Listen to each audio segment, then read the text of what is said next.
Welcome to study campus classes. তোমাদের আজকে যে ভিডিওটা নিয়ে এসেছি এটা হচ্ছে যে West Bengal group D group সির আমরা একটা ব্যাচ শুরু করেছি এবং আজকে নয় প্রায় 1 মাস হয়ে গেল আমাদের ব্যাচটা শুরু হওয়া।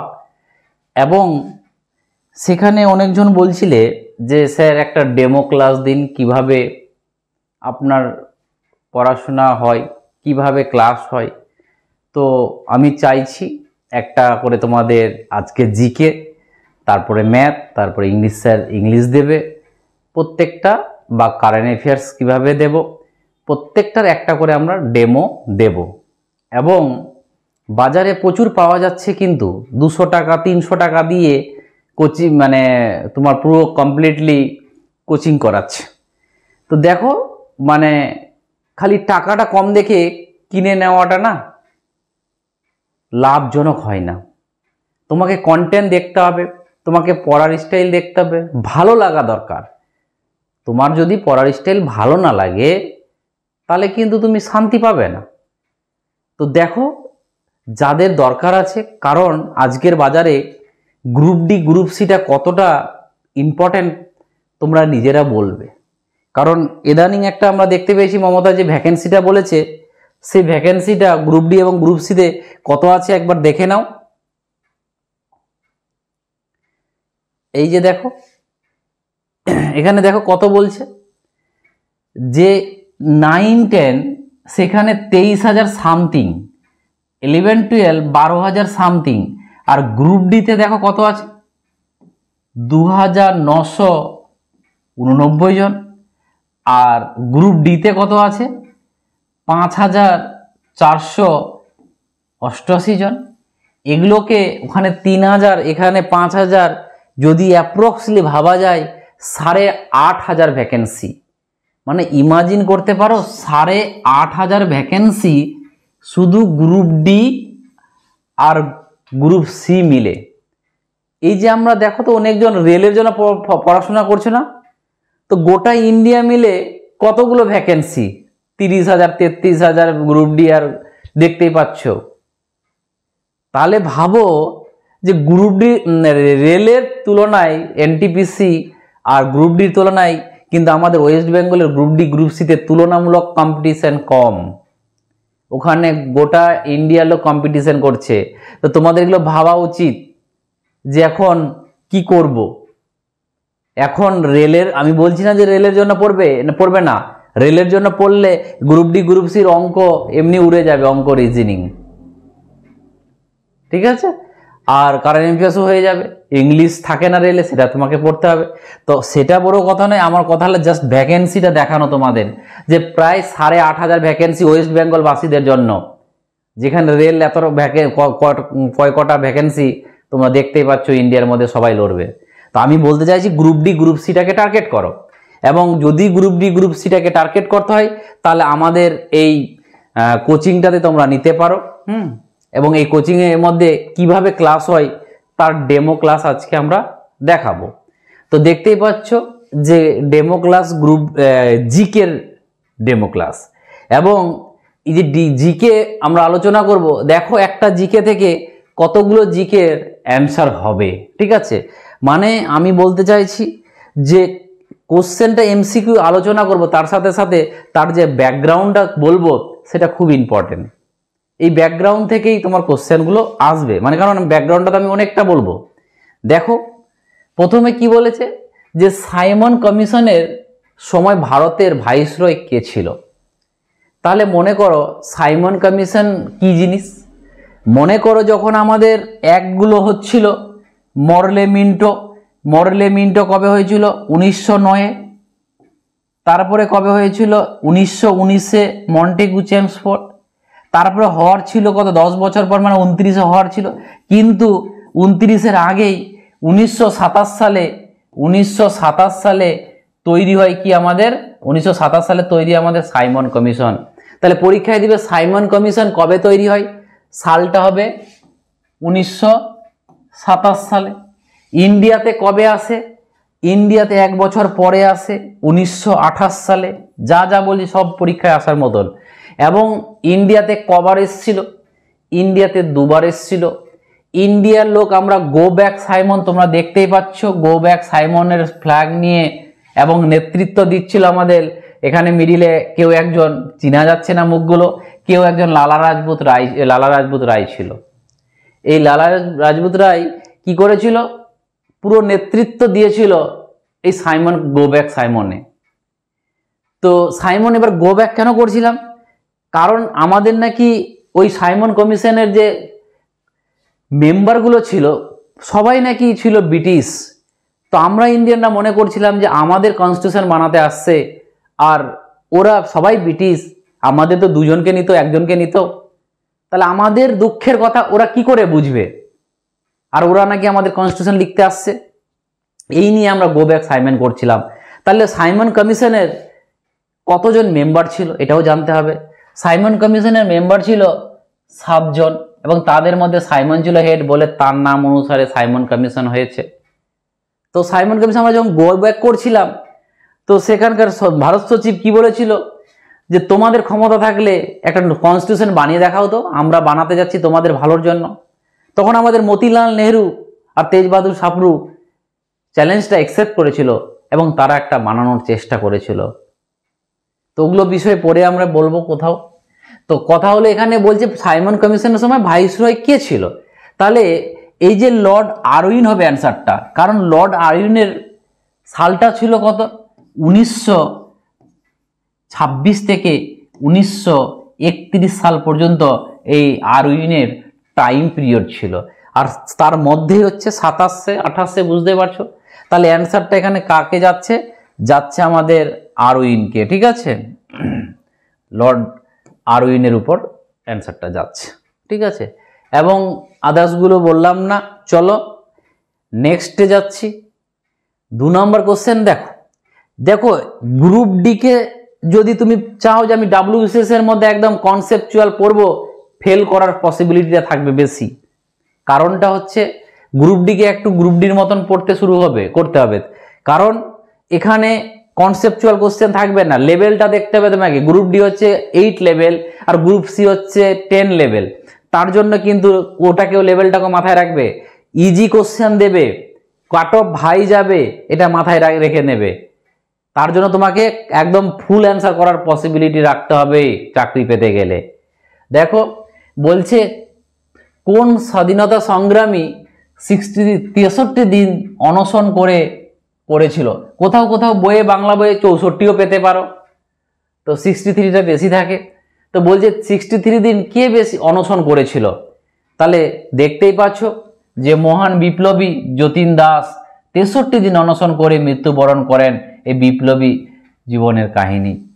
কারণ এই লোকটা কোথাকার জেলে, আর একটা এডিশনাল জানতে হবে যে কোথাকার জেলে সে মারা গেছিল। তাহলে মনে রাখবে লাহোর জেলে সে মারা গেছিল, এটা জানতে হবে তোমাকে যে আমাদের যতীন দাস কোথায় মারা গেছিল, তো লাহোর জেলে। নেক্সট কোশ্চেনে দেখো কি বলছে।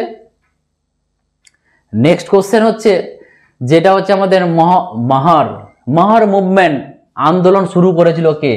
অনেকজন এই আন্দোলনের নামই জানো না, তাহলে জেনে নাও এই আন্দোলনটা আমাদের BR আম্বেদকর করেছিল। এই BR আম্বেদকর, যাকে আমরা সংবিধানের জনক, ফাদার অফ কনস্টিটিউশন বলি, BR আম্বেদকর। এই BR আম্বেদকর কি ছিল? ড্রাফটিং কমিটির চেয়ারম্যান ছিল, সভাপতি। এই BR আম্বেদকর দলিতের নেতা ছিল। অনেক কিছু BR আম্বেদকরের জন্য আমরা যত রকমের রিজার্ভেশন সব এর জন্যই পাই। নেক্সট 4 নম্বর কোশ্চেনে কি আছে? বলছে গান্ধীজির প্রথম সত্যাগ্রহ আন্দোলনে যেই স্থানে হয়েছিল সেটির নাম কি? প্রথমত হবে যে গান্ধীজির সম্বন্ধে কিছু জানা। গান্ধীজির জন্ম কবে? তো মনে রাখবে গান্ধীজির জন্ম হচ্ছে, তারিখটা ছিল 2 অক্টোবর, সালটা ছিল 1869। মৃত্যু কবে? 30 জানুয়ারি, যেটাকে আমরা শহীদ দিবস হিসাবে পালন করি, 1948 সাল। এটাকে শহীদ দিবস হিসাবে পালন করা হয়। এই দিনটাকে আমাদের অহিংসা ডে, নো ভায়োলেন্স ডে বা গান্ধী জয়ন্তী হিসাবে পালন করা হয়। এবং এই গান্ধীজি কবে আমাদের সাউথ আফ্রিকাতে গেছিল? সালটা ছিল আমাদের 1893 সালে। ভারতে কবে ফিরে এসেছিল? ভারতে ফিরে এসেছিল আমাদের 1915 সালে। এই 15 সালে এসে যে আমাদের বেনারস হিন্দু ইউনিভার্সিটিতে প্রথম ভাষণ দিয়েছিল, দেওয়ার পর তারপরে 1916 সালে লখনউ সেশনে তাকে ডাকে, সেখানে ডাক পড়ে, সেখানে যায় এবং সেখানে রাজকুমার শুক্লা বলে একজন লোক ছিল বিহারের। এই রাজকুমার শুক্লা তাকে বলল যে আপনার আমাদের দরকার, বিহারে চলুন, বিহারে আমাদের নীল চাষিদেরকে একটা আন্দোলন চলছে, যেখানে আপনাকে নেতৃত্ব দিলে ভালো কিছু হবে। তখন ওর ডেকে রাজকুমার শুক্লার ডাকে সে বিহারে যায় এবং জায়গাটার নাম ছিল কি বিহারের চম্পারণ। এই জন্য সেইখানে গিয়ে চম্পারণে যখন ঢুকে তখন ব্রিটিশরা তাকে বাধা দেয়। যখন বাধা দেয় ও ওখানেই বসে আন্দোলন শুরু করে দেয়। সেটা হচ্ছে আমাদের চম্পারণ সত্যাগ্রহ। ঠিক আছে, সালটা কবে ছিল? এই চম্পারণ সত্যাগ্রহের সালটা ছিল 1917 সালে। এবং মনে রাখবে এর প্রথম যে তিনটা আন্দোলন, একটা হচ্ছে চম্পারণ, একটা হচ্ছে খেদা হবে, যেটা গুজরাটে হয়েছিল। সালটা ছিল খেদার কত 1918-তে। আর একটা হচ্ছিল আমেদাবাদ মিল, সেটা হচ্ছে আমাদের 1918। তাহলে খেদা 1917 আর বাদবাকি চম্পারণ 1917 এবং খেদা এবং আমেদাবাদ মিলের যে আন্দোলনটা সেটা হয়েছিল দুটোতেই 18। ঠিক আছে, এবং দুটোই গুজরাটে। চলো, এখানে এটা জানতে হবে। নেক্সট, ভারতীয় জাতীয় কংগ্রেসের কোন অধিবেশনে পূর্ণ স্বরাজের প্রস্তাব গৃহীত হয়? এবার তোমরা বলবে যে স্যার এত সোজা সোজা কোশ্চেন আসবে। আমি বলছি যে কোশ্চেন সোজাই আসবে, দু চারটা থাকবে লেভেলের, নাহলে সব সোজা থাকবে। তো লেভেলেরগুলো আমরা করব, আস্তে আস্তে আমরা যাব।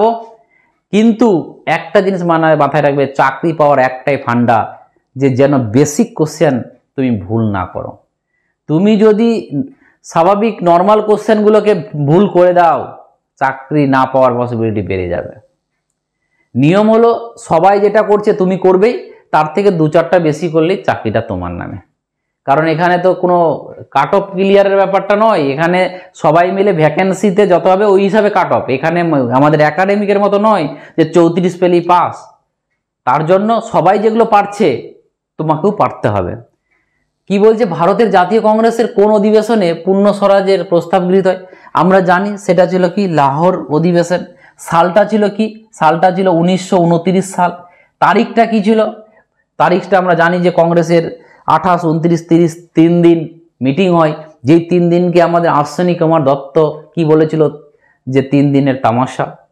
তো ওই মিটিং সেরে তারিখটা ছিল লাস্ট দিন 31শে ডিসেম্বর। এই 31শে ডিসেম্বর 1929 সালে রাত 12টার সময় রাবি নদীর তীরে পতাকা উত্তোলন করেছিল জওহরলাল নেহরু, এবং সেটা পূর্ণ ইন্ডিপেন্ডেন্স হিসাবে ঘোষণা করেছিল এবং তার আগে রেজুলেশনটা পাস করেছিল এই লাহোর অধিবেশনে। এই লাহোর অধিবেশনের সভাপতি ছিল কে? জওহরলাল নেহরু। ছবিটা দেখতেই পাচ্ছ সেদিনকার, যেদিন এবং সেদিন কি করেছিল? বলেছিল যে আমরা পরের বছর থেকে, মানে 30 সাল থেকে 30 সালের 26শে জানুয়ারি আমরা কি করব, স্বাধীনতা দিবস হিসাবে পালন করব। মানে বলেছিল এই তারিখে 31শে ডিসেম্বর, এরপরে আমরা 26শে জানুয়ারি যেটাই আসবে আমরা স্বাধীনতা দিবস হিসাবে পালন করব। তাহলে পরীক্ষায় যদি দেয় যে আমাদের স্বাধীনতার আগে কত সালে আমরা পূর্ণ মানে স্বাধীনতা পালন করেছিলাম, মানে আমাদের এই নর্মাল আজকের দিনে যে স্বাধীনতাটা পেয়েছি 47-এ, তার আগে কবে মানিয়েছিলাম? তাহলে 26শে জানুয়ারি 1930 সাল। খুব পরীক্ষায় আসে। নেক্সট, ইয়ং বেঙ্গল আন্দোলন শুরু করেছিল কে? রাজা রামমোহন রায়, কেশবচন্দ্র সেন, ঈশ্বরচন্দ্র বিদ্যাসাগর, না হেনরি লুইস ভিভিয়ান ডিরোজিও? তাহলে দেখতেই পাচ্ছ ছবিতে, ইয়ং বেঙ্গল মানি হচ্ছে কি, যেটা হচ্ছে আমাদের ডিরোজিও। তাহলে এর রাইট অ্যান্সার কি হবে? এর রাইট অ্যান্সার হবে আমাদের ডিরোজিও। ঠিক আছে, আর ডিরোজিও সম্বন্ধে তোমরা জানো অনেকেই। ঠিক আছে, চলো নেক্সটে 7 নম্বরে যাব আমরা। 7 নম্বর কি বলছে দেখো, বলছে সুভাষচন্দ্র বসু ভারতের জাতীয় কংগ্রেসের সভাপতি হয়েছিল প্রথমবারের জন্য কোন সালে? দেখো, নেতাজি সুভাষচন্দ্র বসু 2বার হয়েছিল সভাপতি কংগ্রেসের। তাহলে আমাকে জেনে নিতে হবে যে কংগ্রেসের সভাপতি সব থেকে বেশি বার কে হয়েছিল, ভালো করে বুঝবে, বেশি বার মানে একবার দুবার, কবার হয়েছিল, ইংলিশ হচ্ছে টাইমস। তাহলে মনে রাখবে জওহরলাল নেহেরু আর দাদাভাই নওরোজি সব থেকে বেশি বার হয়েছিল। বেশি বার বলতে কতবার? তিনবার করে। বাট যদি তোমাকে বলে বেশি দিন দিয়ে কংগ্রেসের সভাপতি কে ছিল, বেশি দিন বলতে অনেক দিন ধরে, তাহলে বলবে মৌলানা আবুল কালাম আজাদ। কেন? যখন সেকেন্ড ওয়ার্ল্ড ওয়ার চলছিল তখন 1940 সাল থেকে 1945 সাল পর্যন্ত কোনো সেশন হয়নি। তো যেহেতু সেশন হয়নি তার জন্য যে আগে 40-এ ছিল তাকে কন্টিনিউ করিয়েছিল এই সভাপতি। তার জন্য এটা কোথায় হয়েছিল? এটা হয়েছিল রামগড় সেশন। রামগড়টা কোথায় ছিল? তখনকার দিনে বিহারে। আর আজকের দিনে কোথায়? আজকের দিনেও কিন্তু হচ্ছে আমাদের ওয়েস্ট বেঙ্গল, ঝাড়খণ্ডে। ঠিক আছে, নেক্সট দেখো কি বলছে। এবার কথা হলো যে যেমন গান্ধীজি কবে কংগ্রেসের সভাপতি হয়েছিল?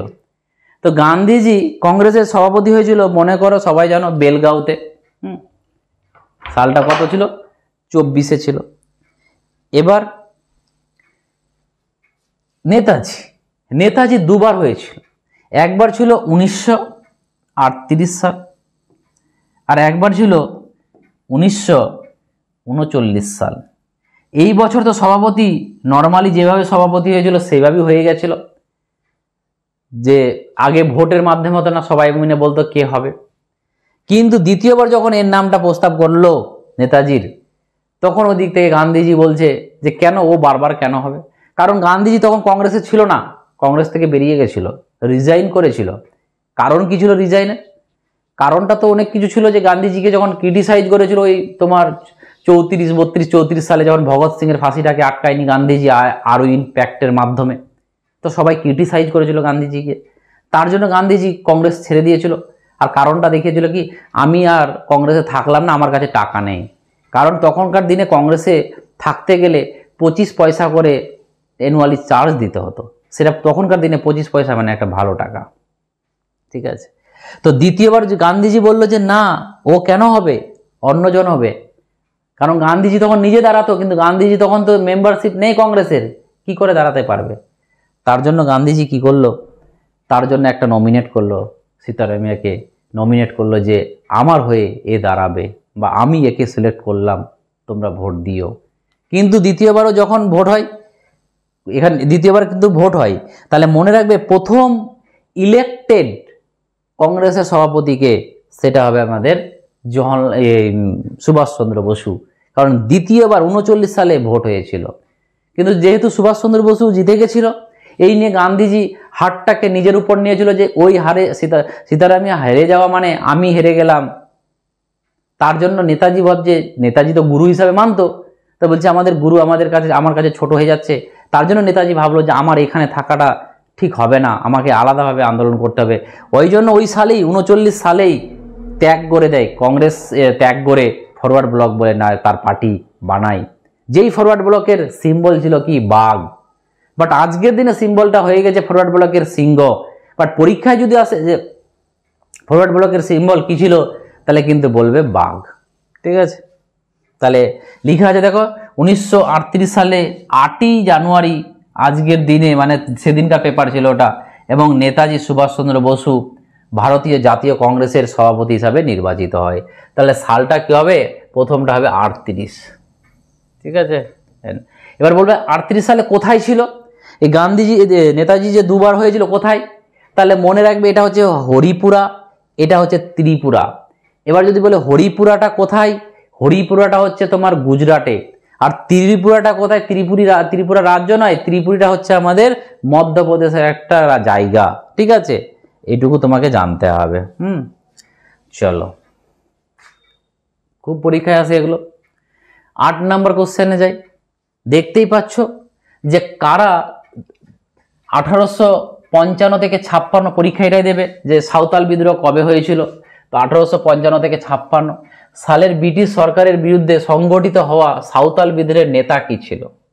তাহলে সাঁওতাল বিদ্রোহের নেতা আমরা সবাই জানি যে সিধু এবং কানু।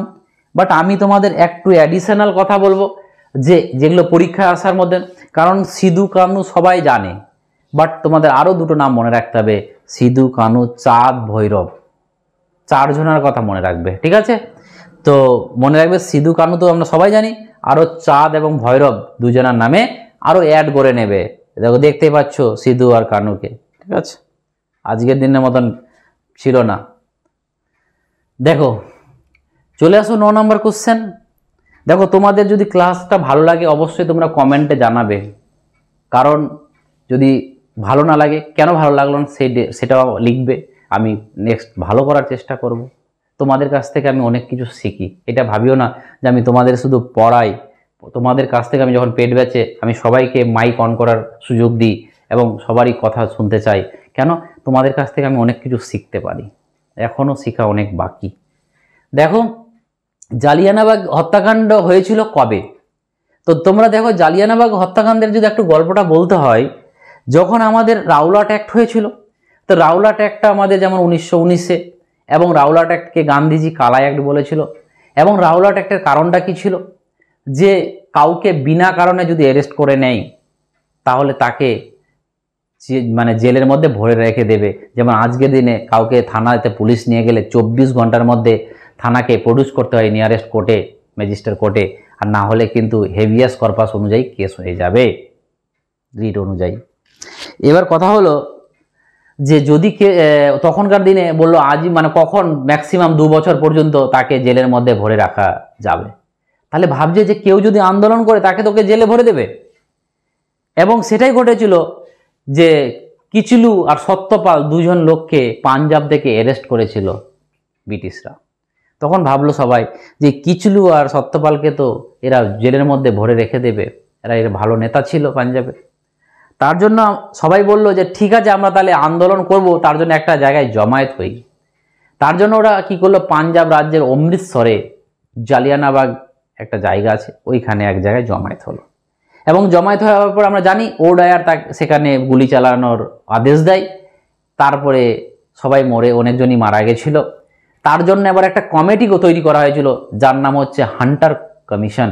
পরীক্ষা এটাও দেবে যে হান্টার কমিশন কার বিনিময়ে বানানো হয়েছিল, তাহলে বলবে জালিয়ানবাগ হত্যাকাণ্ডের বিনিময়ে। এবং আর একটা হান্টার কমিশন ছিল, এই জালিয়ানবাগের হান্টার কমিশন তো হচ্ছে 1919, বাট একটা আবার 1882 সালে ছিল হান্টার কমিশন। এই হান্টার কমিশনটা ছিল শিক্ষা রিলেটেড, আর এটা ছিল আমাদের জালিয়ানবাগ রিলেটেড। তো ঘটনাটা ঘটেছিল কত, 13 এপ্রিল, সালটা ছিল 1919।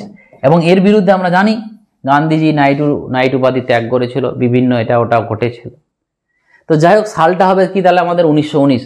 তোমরা আশা করি যে যা ঘটনাটা বললাম, কতগুলো যে ইনফরমেশন তোমার কাছে জানা হলো না, পারলে দরকার ভালো লাগলে লিখে রাখবে। যদি লিখে রাখো না তাহলে তোমার কাছে ইনফরমেশন আর অভাব হবে না। চলে আসো 10 নম্বর কোশ্চেন। ক্লাসটা একটু বড় হলো না, দেখিও বহুত ইনফরমেশন পাবে। দেখো মারাঠি সংবাদপত্র কেসরি গুরু কে ছিল, মানে কেসরি শুরু করেছিল কে, মানে ভুল বললাম, মারাঠি সংবাদপত্র কেসরি শুরুটা করেছিল কে? তাহলে এটা শুরু করেছিল আমাদের বাল গঙ্গাধর তিলক। এই বাল গঙ্গাধর তিলক সম্বন্ধে বলার বিষয় রয়েছে, এবং পেপারটা দেখতেই পাচ্ছ কেসরি, ঠিক আছে? এটা দেখো এই বাল গঙ্গাধর তিলকের যেহেতু সংবাদপত্রের কথা বলছি, তার 2টো সংবাদপত্র ছিল, একটা ছিল কেসরি আর একটা ছিল মারাঠা। যদি বলে কেসরিটা কি ভাষায় লেখা, তো বলবে কেসরিটা মারাঠায় লেখা, আর মারাঠিটা কিসে লেখা, ইংলিশে লেখা। তাহলে মনে রাখবে দুটো, কেসরি এবং মারাঠা 2টো পত্রিকা। এবং এই লোকটার আরও দুটো জিনিস তৈরি করেছিল ফেস্টিভ্যাল। একটা ছিল কি গণপতি ফেস্টিভ্যাল, একটা ছিল শিবাজি ফেস্টিভ্যাল। গণপতিটা কবে করেছিল? গণপতিটা করেছিল 1893 সালে, আর শিবাজি ফেস্টিভ্যালটা কত করেছিল? 1895 সালে। এই বাল গঙ্গাধর তিলককে বলেছিল আমাদের জন্মগত অধিকার, স্বাধীনতা আমরা নেব, এগুলো বলেছিল, আমরা জানি, এগুলো কমন কোশ্চেন। এবং এই বাল গঙ্গাধর তিলক যখন 8 সালে, একে 8 সাল থেকে মানে 1908 সাল থেকে 1914 সাল পর্যন্ত তাকে জেলে ভরে রাখা হয়। 14 বছর সে জেলে ছিল। যখন সুরাট স্প্লিট হয়েছিল তারপরে তাকে অ্যারেস্ট করা হয়েছিল 8 সালে। এবং সেখানে জেলে বসে বসে একটা বই লিখেছিল যার নাম হচ্ছে কি গীতা রহস্য। তাহলে মনে রাখবে গীতা রহস্যটা বইটা কার? তিলকের। ঠিক আছে, নেক্সট। তারপরে চোল বংশের প্রতিষ্ঠা কে ছিল? চোল বংশের প্রতিষ্ঠা কে ছিল সেটা হচ্ছে,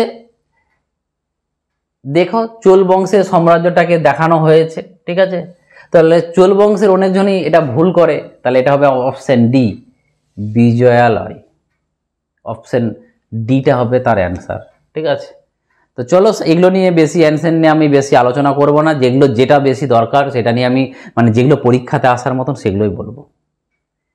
তো দেখো কি বলছে, বিখ্যাত সংস্কৃতি নাটক নাগানন্দ আর রত্নাবলী কে রচনা করেছেন? খুবই খুবই ইম্পর্টেন্ট। তো আমি 3টা বইয়ের ছবি দিয়েছি, দেখতেই পাচ্ছ যে রত্নাবলী এবং নাগানন্দ এবং প্রিয়দর্শিকা, এটা এই 3টা বই ছিল কার? হর্ষবর্ধনের। তাহলে হর্ষবর্ধন আমরা জানি 606 সিংহাসনে বসেছিল, তাহলে এটা মাথায় রাখবে, কারণ এই 3টা বই খুবই খুবই ইম্পর্টেন্ট। এই 3টা বই পরীক্ষায় আসার মতন রয়েছে। নেক্সট কি আছে, যে দশম শিখ গুরু কে ছিল? এই দশম শিখ গুরুই বা শেষ শিখ গুরু এই, বাট প্রথম শিখ গুরুকে, প্রথম শিখ গুরু গুরু নানক। আমি এটা ছবি দিয়েছি মানে ভাবিও না যে এই গুরু নানক শেষ ছিল। এই গুরু নানক ছিল প্রথম শিখ ধর্মের প্রতিষ্ঠাতা। এবং এ কবে জন্মগ্রহণ করেছিল গুরু নানক? সালটা হবে কবে জানো? 1469, যদি মনে না থাকে গান্ধীজির জন্মের 400 বছর আগে, একদম 400। তাহলে ওটা গান্ধীজি জন্মগ্রহণ করেছিল 1869, আর এ জন্মগ্রহণ করেছিল কবে? 1469। ঠিক আছে, তালবন্দি গ্রাম আমরা জানি জন্মগ্রহণ করেছিল। এবং 10 নম্বর গুরু হচ্ছে কে? গুরু তেজপাল, গুরু গোবিন্দ সিং। ঠিক আছে, এবং এ ছিল কত নম্বর? 9 নম্বরে। ঠিক আছে, এবং অঙ্গদ ছিল 2 নম্বরে। আর 5 নম্বরে কে ছিল? এটা পরীক্ষায় আসে, সেটা ছিল আমাদের অর্জুন, গুরু অর্জুন। এই অর্জুনের পর থেকেই এই গুরু পদটা কি হয়? বংশ পরম্পরায় হয়, মানে আগে যে কেউ হতো, বাট যবে থেকে অর্জুন আসলো তারপর থেকে তার ছেলে হতেই শুরু হলো। এবং 10ম গুরু হচ্ছে লাস্ট গুরু, কারণ সবাইকে যখন মারছিল মোগলরা, 2-3 জনকে মুঘলরা মেরেছে। অর্জুনকে কে মেরেছিল? ঔরঙ্গজেব, জাহাঙ্গীর। এবং তেজ বাহাদুর একে কে মেরেছিল? তেগ বাহাদুরকে কে মেরেছিল? ঔরঙ্গজেব। তো এই যে এদেরকে মারছিল, তার জন্য 10ম গুরু বলছে যে আমাদের গুরু হলেই মেরে দেবে, তাহলে আজ থেকে আমরা সবাই গুরু পদ আর থাকলো না। তারপরেও এরপরে নেতৃত্ব দিয়েছিল আমাদেরকে, এটা তোমরা কমেন্ট করে জানাবে। ঠিক আছে, তো 10ম গুরুর পর শিখ গুরুর ম্যান কে নেতৃত্ব দিয়েছিল? যাকে আমাদের ফারুকসিয়ার হাতির পা দিয়ে মেরেছিল। হাতিকে মানে হাতির পা দিয়ে, মানে এক কথায় লাথি দিয়ে মেরেছিল। তো তোমরা কমেন্ট করবে সেটা কে ছিল। ঠিক আছে, চলো আমরা নেক্সট 14 নম্বর কোশ্চেনে যাই।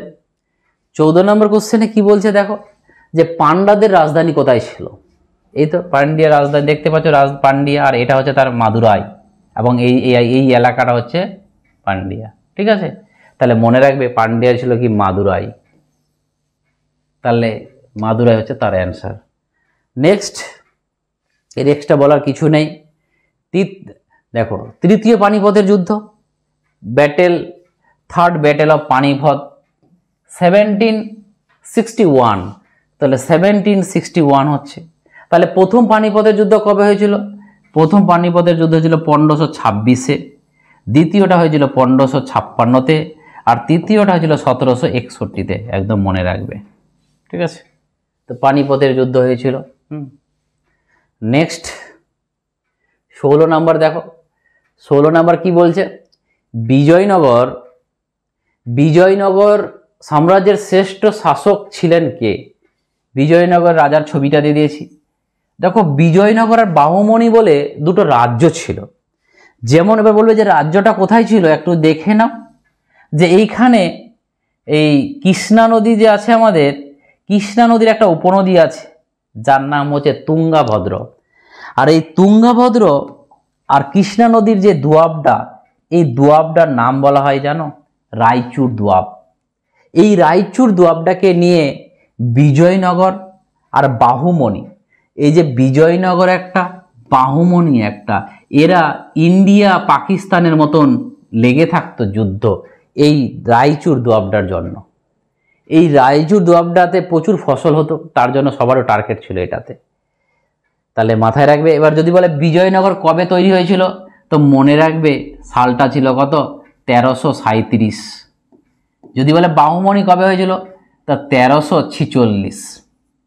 এবং দুইজনই পাগলা রাজার সময় তৈরি হয়েছিল। পরীক্ষা এটাও দেয় যে বিজয়নগর বাহুমণি রাজ্যগুলো কখন ইন্ডিপেন্ডেন্স হয়েছিল, তাহলে বলবে মোহাম্মদ বিন তুগলক যখন ছিল তখন। ঠিক আছে, তো যাই হোক, বলেছে বিজয়নগর, এই যে বিজয়নগর ছিল এখানে, তো বিজয়নগরের ক্যাপিটালটাও জেনে নাও, হাম্পি, যেখানে আজকের দিনে প্রচুর মন্দির টন্দির পাওয়া যায়।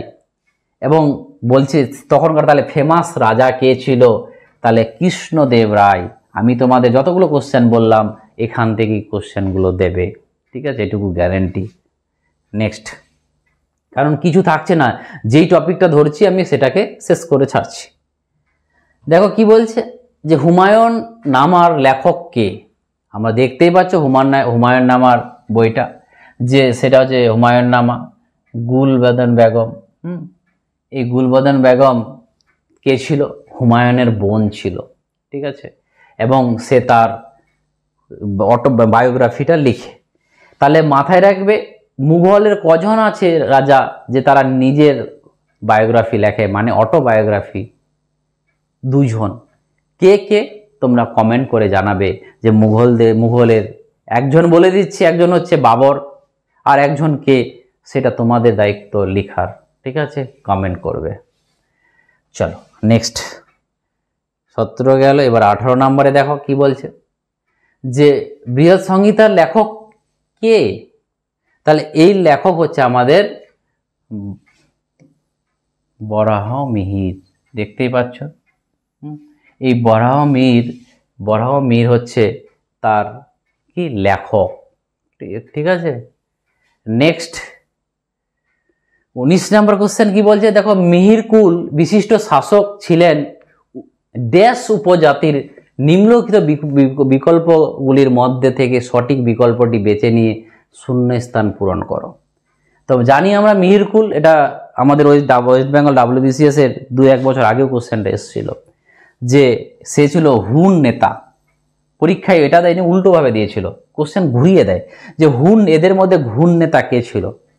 অপশনটা হবে কি আমাদের মিহিরকুল। ঠিক আছে, নেক্সট, এবং মিহিরকুলকে দেখতেই পাচ্ছ, তার একটা শিলে পাওয়া গেছে তার ছবি। 20 নম্বর কোশ্চেন দেখো, যে মৌর্য বংশের শ্রেষ্ঠ শাসক কে ছিল, বিন্দুসার, চন্দ্রগুপ্ত বা অশোক। আমরা সবাই জানি যে চন্দ্রগুপ্ত মৌর্য তার ছেলে কে ছিল, বিন্দুসার, নট বিম্বিসার, বিন্দুসার। তারপরে তার ছেলে ছিল অশোক। এই অশোক আমরা জানি যে 99টা ভাইকে নাকি হত্যা করে সিংহাসনে বসেছে। এবং যে যুদ্ধগুলো আমাদের প্রচণ্ড যুদ্ধ করত, এবং তোমরা কমেন্ট করবে যে অশোকের লাস্ট যুদ্ধ কি। তো অশোকের লাস্ট যুদ্ধটা কি সেটা তোমরা কমেন্ট করবে। এবং এই অশোকই হচ্ছে এদের শ্রেষ্ঠ রাজা। এই অশোক বৌদ্ধ ধর্মটাকে ওয়ার্ল্ড বেসিসে ছড়িয়েছিল। পরীক্ষা যদি ভাই যে বৌদ্ধ ধর্মটাকে ওয়ার্ল্ড বেসিসে কে ছড়িয়েছিল, তাহলে বলবে, কারণ আমরা দেখেছি তার ছেলে এবং মেয়েকে শ্রীলঙ্কাতে পাঠিয়েছিল বৌদ্ধ ধর্ম করার জন্য, প্রচার করার জন্য। ওই জন্য আজও শ্রীলঙ্কাতে বৌদ্ধ ধর্ম প্রচুর আছে। নেক্সট দেখতে পাচ্ছ, বলছে যে নদীর উপর হীরাকুদ প্রকল্পটি অবস্থিত। হীরাকুদটা দেখো কত বড় ড্যাম, দেখাই যাচ্ছে না। তো এই হীরাকুদ ড্যামটা হচ্ছে সব থেকে লংগেস্ট ড্যাম। পরীক্ষায় দেবে যে সব থেকে লংগেস্ট ড্যাম কি, তাহলে বলবে হীরাকুদ। এই হীরাকুদটা কোন নদীর উপর আছে, সেটা আছে আমাদের মহানদীর উপর আছে হীরাকুদ। কোথায় আছে, উড়িষ্যাতে আছে। তাহলে খুবই ইম্পর্টেন্ট। ঠিক আছে, চলো 21-22 যাচ্ছি। এবার আমরা কিছু ওয়ার্ল্ডের কোশ্চেন জিজ্ঞেস করব। বলছে কারণ ওয়ার্ল্ডের কোশ্চেন 2-4টা থাকবেই, গ্রুপ ডিতে গ্রুপ সিতে। ঠিক আছে, দেখো পৃথিবীর বৃহত্তম অন্তর্দেশীয় যে সমুদ্র হলো কি, মানে যে সমুদ্র থাকবে চারিদিকে তার মোটামুটি দেশ থাকবে। দেখো এই যে সমুদ্রটা এবং চারিদিকে আছে, এবং সমুদ্রটার নাম কি? Caspian Sea. তাহলে ক্যাসপিয়ান সি হচ্ছে কি অ্যান্সার। ঠিক আছে, নেক্সট 23 নাম্বার কোশ্চেনে দাও। 23 নাম্বার কোশ্চেন কি বলছে যে আদিস আবা, দেখো আদিস আবাবা যে দেশের রাজধানী সেটি হলো কি? দেখতেই পাচ্ছ আদিস আবাবা তার লেখা আছে, এবং তার দেশটার নাম কি আছে আমাদের? ইথিওপিয়া। ঠিক আছে, ইথিওপিয়া হচ্ছে তার অ্যান্সার। অনেকেই জানে না এবং এটা খুব হাইলাইটে থাকে সব সময়। তাহলে মনে রাখবে ইথিওপিয়ার ক্যাপিটাল হচ্ছে আদিস আবাবা। ঠিক আছে, নেক্সট 24 নাম্বার কোশ্চেন দেখো।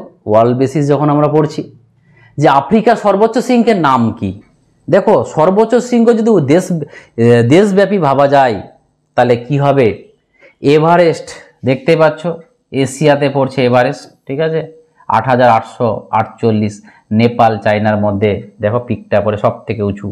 তারপরে দেখতেই পাচ্ছ সেকেন্ড, থার্ড, তারপরে দেখতে পাচ্ছ কত নাম্বার? 4 নাম্বারে কিলিমাঞ্জারো। তাহলে এটা কার? এটা হচ্ছে আমাদের আফ্রিকা। দেখো লেখা আছে যে আফ্রিকা। ঠিক আছে, তাহলে ওটাই বলছে যে আফ্রিকার কোনটা সব থেকে বেশি হবে? তাহলে আমরা দেখতেই পাচ্ছি যে সেটা হচ্ছে মাউন্ট কিলিমাঞ্জারো। অপশন ডিটা হচ্ছে রাইট অ্যান্সার। তাহলে আমাদের আরও কিছু জেনে নিতে হবে ইন্ডিয়ার সম্বন্ধে। যদি তোমাকে যদি বলে যে ইন্ডিয়া ওয়ার্ল্ডের হাইয়েস্ট পিক কি, তাহলে 1 নম্বরে বলবো মাউন্ট এভারেস্ট। ঠিক আছে, 2 নম্বরে বলবো K2, 3 নম্বরে বলবো কাঞ্চনজঙ্ঘা। ঠিক আছে, যদি বলতো ইন্ডিয়াতে সব থেকে হাইয়েস্ট পিক কি, তাহলে 1 নম্বরে বলবো K2, 2 নম্বরে বলবো কাঞ্চনজঙ্ঘা। যদি বলতো ইন্ডিয়া ইন হিমালয়া মানে কারণ আমাদের K2টা তো হিমালয়ের পার্ট নয়, তাহলে এখান থেকে একটা কোশ্চেন দেয় যে ইন্ডিয়া ইন হিমালয়ের হাইয়েস্ট পিক কি, তখন হয়ে যাবে কি কাঞ্চনজঙ্ঘা আগে। আর একটা কোশ্চেন দেয় এখানে যে এই কাঞ্চনজঙ্ঘা ইন্ডিয়ার সব থেকে বেশি, এটা K2, এটাও আমাদের পাক অকুপাইড কাশ্মীরে পাকিস্তানের সাথে আমাদের কন্ট্রোভার্সি, আর এই কাঞ্চনজঙ্ঘাটাও আমাদের সাথে কন্ট্রোভার্সি, সিকিম আর নেপাল মানে ইন্ডিয়া নেপালের সাথে কন্ট্রোভার্সি। তার জন্য আমাদের যদি বলে non controversy highest peak in India, সেক্ষেত্রে এরা কেউ হবে না, সেটা হয়ে যাবে আমাদের নন্দা দেবী। কোশ্চেনটা মাথায় রাখবে যে নন্দা দেবী। এত কিছু বললাম, এখান থেকে কোশ্চেন আসার পসিবিলিটি থাকবে। নেক্সট 25 নাম্বার কোশ্চেন দেখো। 25 নাম্বার কোশ্চেন হচ্ছে অস্ট্রেলিয়ার প্রধান নদী বা প্রণালী অববাহিকা হলো কি? দেখতে পাচ্ছ অববাহিকা। ঠিক আছে, সেটা হচ্ছে আমাদের কি মারে ডার্লিং অববাহিকা। এটা হচ্ছে তার অ্যান্সার। ঠিক আছে, ওয়ার্ল্ডের এইরকম কিছু কিছু কোশ্চেন তোমাদেরকে জানতে হবে, এবং এটাই আমাদের লাস্ট কোশ্চেন ছিল। এবার আমরা দেখো কোর্সটার ডিটেলসে আসছি যে আমাদের কোর্সটা যারা নিতে চাইছো, যদি ক্লাস ভালো লাগে, বারবার বলবো ক্লাসটা ভালো লাগা দরকার আছে। ক্লাস যদি ভালো লাগে তো এই সামান্য টাকার জন্য তোমরা না করিও না, কারণ এটা বিশাল অপরচুনিটি। এই অপরচুনিটিটা কিন্তু তোমরা পাবে না। এই অপরচুনিটিটা তোমাদের কিন্তু ভবিষ্যতে ক বছরে আসবে ওয়েস্ট বেঙ্গলে বলা মুশকিল। সুপ্রিম কোর্ট চাপ দিয়েছে বলে কিন্তু আজকে রাজ্য সরকার বাধ্য হচ্ছে এত ভ্যাকেন্সি নিতে বা চাকরি দিতে। তো তোমাদের কাছে মানে তোমরা নিজেরাও বুঝতে পারবে, তোমাদেরকে বলতে হবে কেন। তা মনে রাখবে গ্রুপ সিটা কমপ্লিটলি, গ্রুপ ডিটা কমপ্লিটলি আমরা কভার করবো পুরোপুরি নিউ ব্যাচ, এবং ভ্যালিডিটি এটা 5 মাস না, এটা 6 মাস বা ধরে নাও 2026-এর মধ্যে হলে, যতদিন না পরীক্ষা হয় আমি থাকবো তোমাদের সাথে। এবং লাইভ ক্লাস রেকর্ডেড অ্যাপের মধ্যে আমাদের নিজস্ব অ্যাপ আছে, সেখানে হবে। এবং মক টেস্ট হচ্ছে, তার ক্লাস নোট PDF এবং তার মক টেস্ট দেওয়া হয় ক্লাসে দুটো, এবং এটা দুটোর জায়গায় আমরা 3টেও করে দেবো, 4টেও করে দেবো পরীক্ষার আগে, এরকম কোনো ব্যাপার নয় যে দুটোই ক্লাস দেবো। তো যারা যারা নিতে চাইছো অবশ্যই যোগাযোগ করো, কারণ এই অপরচুনিটি দেখো 500 মানে 600 টাকায় তোমাদেরকে আমরা একটা অফলাইনে 600 টাকার ব্যাচ রাখি আমরা, তো সেখানে অফলাইনে মান্থলি তোমাকে 600 টাকা পেমেন্ট করতে হয়, যেখানে তোমরা এক মাস একবারে পেমেন্ট করলে ওয়ান টাইম তোমাকে আর করতে হচ্ছে না, স্যার যতদিন না পরীক্ষা হয় আমরা তোমাকে গাইড করব। তো এর থেকে অপরচুনিটি পাবে বাজারে 199 299 করে পাবে, তাহলে সেখানে টাকাটাকে কম্প্রোমাইজ করিও না। কারণ কন্টেন্ট বা পড়া, একটা বলে না যে মরতে গেলে ভালো ডাক্তারের কাছে মরতে হয়, তো যদি চাকরি পেতে হয় তাহলে ভালো জায়গায় করতে হবে, এটা নিশ্চিন্ত থাকবে। কারণ আমার তোমরা দেখেছো বিভিন্ন কন্টেন্ট বিভিন্ন যা পড়িয়েছি, কারণ প্রচণ্ড খেটে বানাতে হয়, এরকম হয় না যে নোট কারো দেখে পড়িয়ে দিলাম। তো তার জন্য তোমাদের রিকোয়েস্ট করবো যে যেখানে ভর্তি হবে একটু ভেবে চিনতে দেখে কন্টেন্ট স্যার কেমন পড়ায়। বা অনেকজন আমার কাছে যখন ফোন করে স্যার ভর্তি করার সময় জিজ্ঞেস করে, স্যার আমি অনেক জায়গায় ঠকেছি, বলেছে এক দিয়েছে এক, আমি সেটা করব না, তোমাদের যেটা বলবো সেটাই করব। জাস্ট যারা যারা অ্যাপের মধ্যে আমাদের মক টেস্টগুলো নিয়েছিলে, একটু মকের পোর্টালটার প্রবলেম চলছে, আমার মক রেডি আছে, পোর্টালটা রেডি মানে ঠিক হয়ে গেলে আমি তোমাদের আপলোড করে দেব। কয়েকদিন থেকে মকটা হয়নি, যাদের ওই 20 টাকার যে 20টা মকের যে আছে ওরা, তো তোমরা চাপ নেবে না, আমি তোমাদের 20টাই মক দেব, বাট একটু মক পোর্টালটার প্রবলেম হয়েছে, তার জন্য আমি পাবলিশ করতে পারছি না, আমার মক রেডি আছে। তো চলো যারা যারা নিতে চাইছো এই নাম আমাদের নাম্বারে কন্ট্যাক্ট করে নেবে, নাম্বারটা নিয়ে নাও। যারা যারা নাম্বারটা জানো না, নাম্বারটা হচ্ছে 8337093619, এটা হচ্ছে কন্ট্যাক্ট নাম্বার। এই নাম্বারে তোমরা পেমেন্ট করে ডিরেক্ট কন্ট্যাক্ট করতে পারো, তাহলে একদম অ্যাপের মধ্যে ঢুকিয়ে দেবো। আর না হলে আমাকে ফোন করবে, অ্যাপের মধ্যে থেকেও ক্লাসটা নেওয়া যায়, আমাকে পেমেন্ট করলেও নেওয়া যাবে। তো তোমরা যেটা করবে সেটা আমাকে একবার অবশ্যই জানাবে, ঠিক আছে, ফোন করে। তো চলো আজকে একটুকু থাক, এরপরে আমরা আবার কারেন্ট অ্যাফেয়ার্স ইংলিশ সব ডেমো নিয়ে আসবো। তোমাদের যে ক্লাসটা ভালো লাগে লাইক শেয়ার, এবং যারা আমাদের চ্যানেলটাকে সাবস্ক্রাইব করোনি সাবস্ক্রাইব করে নাও, তাহলে পরবর্তীতে এরকম ভিডিও পাবে। চলো, থ্যাংক ইউ, আবার দেখা।